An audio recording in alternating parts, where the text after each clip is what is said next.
Guys, Master here bringing another Dragon Ball Z Dokkan battle video, and so today we're going to be taking a look at the AGL Gohan that got his EZA this World Tournament on Global. Obviously the World Tournament is still ongoing at the moment, but the EZAs and everything go live in the game as soon as the World Tournament starts.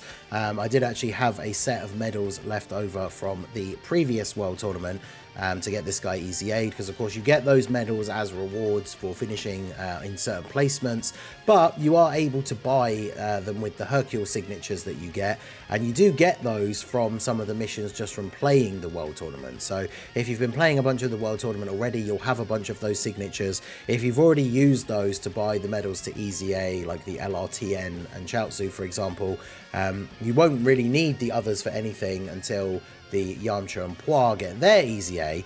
And one of the things that has been added into the shop, I think with this World Tournament, I'm not sure if it was actually even available with the last one, is for 100 of those Hercule signatures you can buy a pack of all the medals required to EZA one of the World Tournament units, right? So it's like 15, 15, 20 and 15 for the different types of medals, or it's 15, 20, 15 and 15, whichever way around it is. But you can buy the whole pack for 100 medals, so you can get these guys EZA'd straight away. Obviously, if you're spending your weekend playing the World Tournament, like, there's no real rush to do these early, but I wanted to get this guy awakened so that we could take a look at him and see what he does, because he is probably the best one that is available, not just from this World Tournament, but probably just in general from the ones that are available at the moment for Global. So if we take a look at what he does, he's an all types leader, not really important for anything outside of like link leveling or battlefield or something like that. But his super attack effect is that he raises attack and defense, which is an infinite stack, does supreme damage, and has a medium chance to stun the enemy. So the infinite stacking, obviously very, very good. He doesn't stack particularly quickly, but you know, getting permanent stacks is always nice, especially in slightly longer events. Then he has attack and defense 140%. He has a medium chance to dodge, which is 30%. But then he gets an additional 40% chance to dodge when all allies attacking in the same turn are Super Saiyans or movie heroes. So as long as you have a full Super Saiyan or movie hero set up for him, he has a 70% chance to dodge. Then he gets an additional attack and defense 80% for 5 turns after dodging an attack. He gives superclass allies 2 ki and 30% attack and defense. Then he also gives them an additional 1 ki and 10% attack and defense if all allies in the rotation are superclass. So he's buffing superclass allies 3 ki and 40% as long as the full rotation is superclass enemies. Now, unfortunately, the Super Saiyans team has received a lot of buffs with like the new Vegeta from Saiyan Day, but he is an extreme unit. So I do want to try this guy out on his team, but it does mean he will be missing that little extra bit of support, the extra 1 ki and 10% to the allies, because the full rotation won't be superclass. And of course, even from his own support passive, the part that you are getting active, that won't be applied to Vegeta because he is extreme. But other than that, we're on a full Super Saiyans team here. We're trying him out on the actual Carnival LR Super Saiyans team with the 200% leader skill, and we'll see how we get on. So we start off the first turn at 134k defense, which is not particularly crazy. Remember, of course, that we're going to get a 30% raise on our super attack effect, so that gives us essentially another sort of like 40k defense, which isn't crazy. But when we get a dodge, we then get an 80% buff, which I believe is multiplicative. So if he super attacked first and we're at about 180, then when he gets a dodge, he's going to get another sort of close to 150k defense after that, which again, that's not anything like super crazy, but he's backing that up, of course, by having a 70% chance to dodge. So that is, of course, pretty decent, because, you know, we've got the full Super Saiyans rotation because we're running a full Super Saiyans team. So he will have that 70% chance to dodge, and we will see how we get on with him here. Of course you didn't. Good stuff. Dodge the normal, eat the super. Good old classic Dokkan memes. 420k, love to see that. Oh, Goku. That's the funny thing with units that require orbs, especially when it's a certain number of orbs. You can have all the support units in the world on the rotation, but if you don't have the orbs, then yeah. So 2.2 mil, nothing particularly crazy, but of course remember he is a stacking unit, so he will slowly build up over time. There's the dodge, so there's the increase to all of our stats, and it is for 5 turns. So when he comes around on this next rotation, Not only are we going to have the benefit of him having done 2 super attacks, but he will still have that buff active from dodging the attack as well. So we'll be able to see his start of turn defense on the next turn, and it will be significantly higher. So it will be interesting to see what he is up to, because like I say, after the 1 super and then getting an 80% buff, he should be around, well, after we've got 2 supers now as well. So hopefully we are getting to something like 350, maybe even close to 400k, but we will see. So we'll float off the Super Vegeta here. I thought Super Vegeta would be a good addition because he is supporting the AGL types with a nice little bit of a nice chunk of stats. He gives all allies 25% and then gives AGL, STR and physical another 25%. So he buffs that Gohan by 50%. So we'll get him floated off here so we can get them onto rotation together. And then, yeah, I mean, obviously, in these kind of situations, the LR Super Saiyan trio are just absolutely going to annihilate Cell here.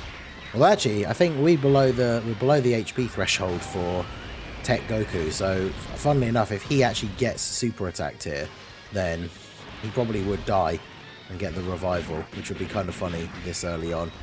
Well, thanks to God Goku, you know, the good old, as we said, dodge the normal, eat the super to the face. But yeah, we're going to be all good here because the Super Saiyan's 14. Now, that's without them getting any support from Vegeta, by the way, because he supports AGL, STR, and physical. So he's not giving them 50% support, and they just casually drop that 14 million attack stat at the start of the turn there. So, yeah, pretty good. And now we have Gohan. So Gohan is starting the turn, yeah, 340k. And then he still has the 70% chance to dodge. He's still going to be raising on super. I don't want to run the risk of eating a super in slot 1. So unfortunately, there's no way to not get like all of these int orbs, which is a little bit annoying. So I guess we'll just do that. Grab AGL orbs for Gohan. And then not a great setup for the Super Saiyans here, but I guess it is what it is. We'll grab these. And then, yeah, on the next rotation, we will have the support from Super Vegeta. But with the way his thing works of having the buff for the 5 turns, he did dodge on turn 1. So in theory, then it'll be active on turn 1. So it should be turn 1, 2, 3, 4, 5, right? So when he appears on the next rotation, I believe he should still have that buff. Now, when you're using him on most setups, realistically, you're going to be running him as a 3rd slot floating unit, right? We're only keeping him on rotation because this is a showcase for him. So what that means is when you float him off in slot 3, he comes back 4 turns later. So as long as he dodged an attack in slot 3, he will still have that buff. And then when he comes around the next time, he won't have it. Whereas if you keep him on rotation, then in theory, he should still have it the next time he comes back around. So got up to just over 4 mil attack stat with him there. That's, of course, with 2 stacks, and then the buff that he gets from the dodge is for attack and defense. But, you know, nothing crazy when it comes to damage, but, of course, that's not his role on the team, right? He's there to provide that support. He has the 70% chance to dodge. In terms of his raw defense, like 340k start of turn, and then getting a 30% raise on super, like, he'll be tanking most normals in the game, but it depends on the situation, right? So, like, for example, I need to remember we have to float off the Super Saiyans because otherwise we'll end up with a double Super Saiyans rotation. If we're talking about, like, the hardest hitting supers, which is, like, you know, post-super attack, physical fusions and master and stuff like that, then obviously he won't be tanking those for double digits.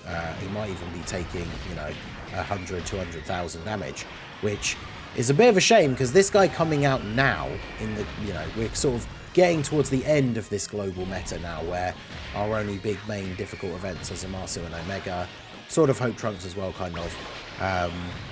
But like, he's still sort of going to be shaky against those bosses. So as we move into more difficult content for like the anniversary and things like that, it's going to be a little bit more tricky for him. So yeah, you can see here we've kept the buff and we have the 50% support from Super Vegeta. So we have 480k defense. When we get our first super attack of the turn off here, we're going to be well over 500k, and we still have that 70% chance to dodge. So that is definitely very, very good. Man, these orbs. I guess we could... I wanted to have these extra links here, because if I do this, we lose out on Golden Warrior and Shattering the Limit. So hopefully Goku just is able to dodge, because otherwise he takes big damage here, which would be super annoying.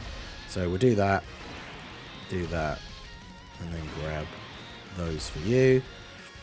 Goku will be able to take, even if he doesn't dodge, he'll take the normals well enough, right? Because he's already gotten a couple of defensive stacks off here. But this AGL cell is able to super attack multiple times in one turn.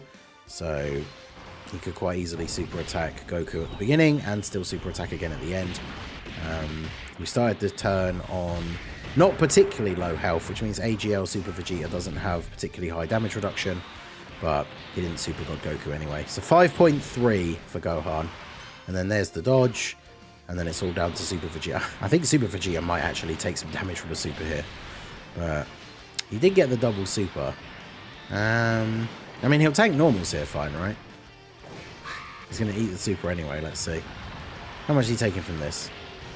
Yeah, 314k, and then he still takes damage from normals. Cutting it a little bit close there, Super Vegeta. Super Vegeta is one of those units, we talked about him when he got his EZA, of course. Very situational, because depending on how much HP you have at the start of the turn, right, he could be really, really good, because you'll get the... you'll get really high damage reduction if you start the turn on low HP, or you start the turn on like full HP against a difficult, like hard-hitting boss, and then he has barely any damage reduction and takes loads of damage from attacks, right? So a little bit scary, but you know, it was nice to see the big old chunk of support there for Gohan. And remember, Gohan, as I said before, is infinitely stacking. He doesn't stack super fast, so I did give mine mostly dodge. I showed the build at the beginning, right? Mostly dodge. He's got 12 additional, and I think it's like 23 dodge. Mostly dodge, because that's kind of what he's there for, right? He's not going to be stacking so quickly that it's like you want to give him so much additional, right? Like you have to get an additional super every turn, because he's not going to be stacking super fast, and you're most likely going to be floating him off in most of these scenarios. So by the end of an event that lasts like, you know, even potentially like 10, 11 turns, he might have only been on rotation 3 times. So you don't need to worry too much about going crazy with the additional. Now, this is him after a couple of stacks. His buff has obviously worn out from getting the dodge on the earlier turn. So he has 250k, well, 242 start of turn. And then as soon as he gets a single dodge, that buff will then, of course, reactivate, and he gets another 80%.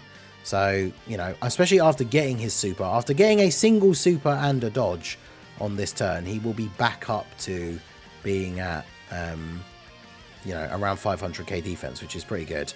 Again, though, the orbs, not great on this rotation. So I think what we do here is we'll go ahead and put you in slot 1 and just hope for that 70% chance to dodge. Otherwise, we are going to die. But then we'll end the video there, right? Because, I mean, I guess if we were playing this out, quote-unquote, properly, right, we would have God Goku slot 1, the LR Super Saiyans in slot 2, and then Gohan would just be in slot 3, because that's his role as a support unit. Do we get the dodge? We get the dodge. Let's go. 70% chance to dodge. Coming in clutch. And there's the 4.1 mil. Again, nothing insane about his attack stats, but he's there to be a support.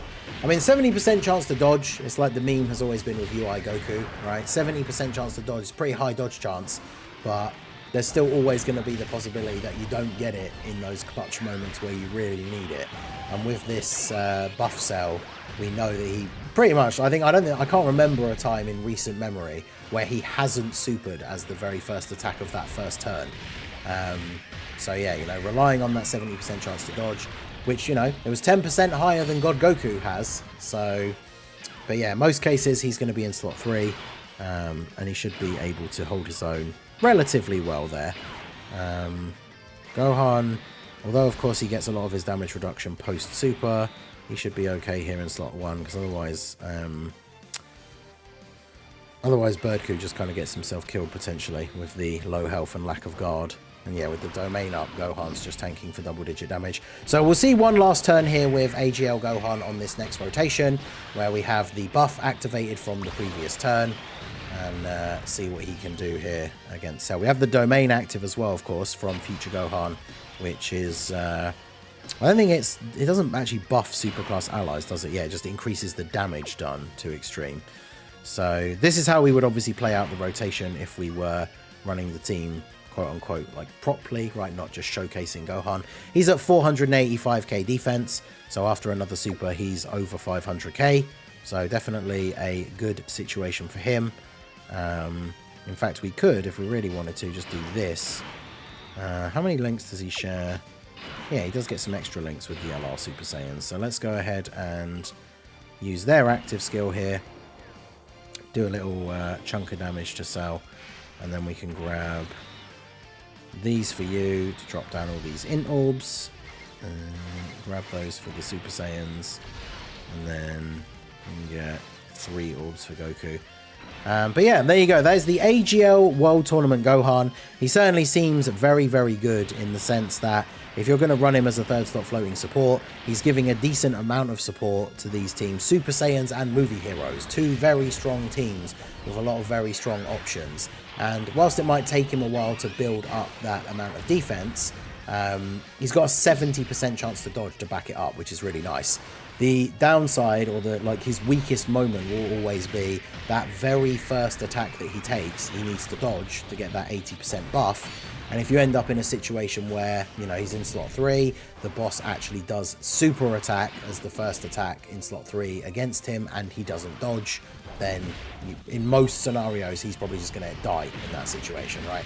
But when it comes to floating support units, it's kind of what we expect, right? Floating support units are not really the units we're expecting to tank supers, especially from these biggest bosses. So let me know what you guys think of the AGL World Tournament Gohan down below in the comment section. I certainly think he is very good. Like I said at the beginning, he is probably, I would say without a doubt, the best of the World Tournament EZAs available at the moment. So if you're someone who doesn't finish particularly high in placements in the World Tournament, you don't get a lot of those medals, and you need to sort of use them as carefully as possible and only EZA the units that are going to be the most beneficial to you, then this Gohan is really good, right? Super Saiyans has got tons of buffs. The anniversary brings loads of buffs for Super Saiyans and Movie Heroes as well. So this Gohan is absolutely worth doing the EZA for. So let me know what you guys think down below in the comment section. Like I said, we'll show him off on the Vegeta team where he won't be giving out the full support, which of course he gives to himself. So his own numbers will be a little bit lower too. But he'll be very good for that team whilst not supporting Vegeta. The fact that that team has so many big crazy units, you can run Kefla and Gotenks on that team, and they'll obviously get the support from him. Could be very interesting. So let me know what you guys think down below in the comments section. So that is going to be it for the video, guys. This has been the Masked Ningen. Smash that like button, subscribe to the channel if you are new. Check out the links down below for the Discord and the merch store, and I will see you all again soon. Have a good one.